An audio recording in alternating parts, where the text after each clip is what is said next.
Bismillahirrahmanirrahim. Assalamualaikum warahmatullahi wabarakatuh. Dear students, today we are going to discuss about how to teach listening. There are some outlines that we are going to talk about. First, the reason for listening, and then the second, the different kind of listening, and then the third one, listening levels, the fourth one, listening skills, the fifth one, listening principle, number 6, listening sequences, number 7, more listening suggestion, and finally, audio and video. And for your information, these topics are actually taken from the Jeremy Harmer books, How to Teach English. So if you find out that the explanation in this video is not really comprehensive, you can extend your understanding by reading the book from Jeremy Harmer, How to Teach English. So first thing first, reasons for listening. Why do you think you need to teach listening? So one main reason of teaching listening for the students is that the voice of their teacher. It is important that the students get exposure from the teachers and to practice their listening skills in the classroom. And since we know that the dialect or the pronunciation of English is different from one country to another country, as a teacher, it is very important to give exposure for the students the different dialects and the different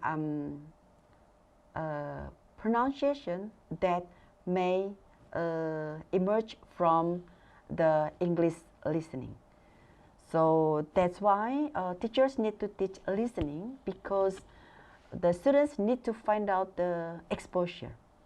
And there are some activities that the teachers can use to give exposure to the students. One of the example is by playing the voice or the recording from the native speaker from different countries of dialect, which has a different dialect of English. And then there are different kinds of listening. The first one is intensive listening. The other one is extensive listening.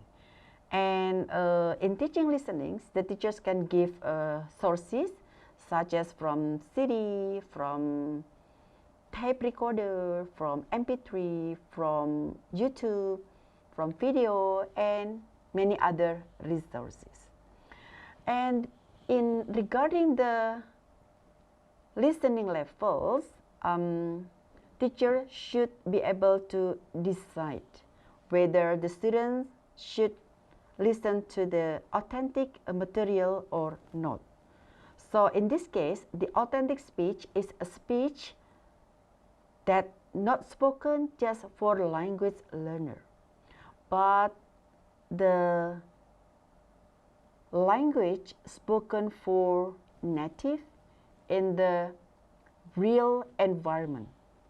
So for example, the students is listening to the conversation between two people.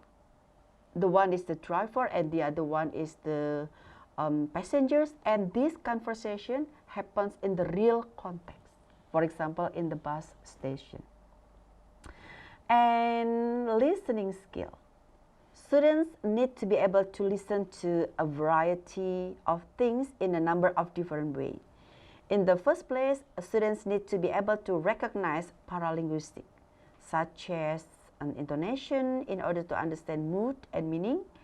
And also they also need to be able to listen for specific information, such as times, numbers, and sometimes students also need to understand the story or the social interaction in the real life. So a lot will depend on the particular genre they are working with. And in teaching listening, there are principles that you as teachers need to understand. So the first one is you need to encourage students to listen as much as possible to the resources. And the second one, help students to prepare to listen. So make sure that when you play the recording or when you play the video, you need to prepare your students. And principle number 3, once may be not enough. Because for the students, especially those who live in a non-speaking country, when they listen to a native speaker, they think that their speed of speaking is very fast. So that's why once is not enough. So you have to repeat until the students understand. And principle number 4, encourage students to respond to the content of a listening, not just to the language. So probably you can tell the students to skip 1 or 2 words as long as the students understand the content of the context. And principle number 5, different listening stages demand different listening tasks. And finally, the last principle, good teachers exploit listening text to the full. So meaning that the teachers should integrate the listening skill into the lesson in the whole process of teaching and learning process in the classroom. And now we are talking about the listening sequences. So example 1, you can find the live interview, that is for the beginning onward. And then in example 2, you can check the conversation in regarding buying ticket. And example 3, pre-recorded authentic interview narrative. And I'm sorry that I cannot show you here, but actually you can check by yourself in the book of Jeremy Harmer that I already mentioned before. And here are the suggestions for teaching listening. You can use jigsaw listening, you can use message taking, you can use music and sound effect, and this is normally what most students love about. And you can also present news and other radio genre. You can also use poetry, stories, and also monologues. And also you can also use audio and video, of course. Here are the stages and the conclusion. So I've already mentioned about the things that I already wrote in the outline in the beginning. And I think you can also read about the conclusion later in the book by yourself. Thank you very much, and wassalamualaikum warahmatullahi wabarakatuh.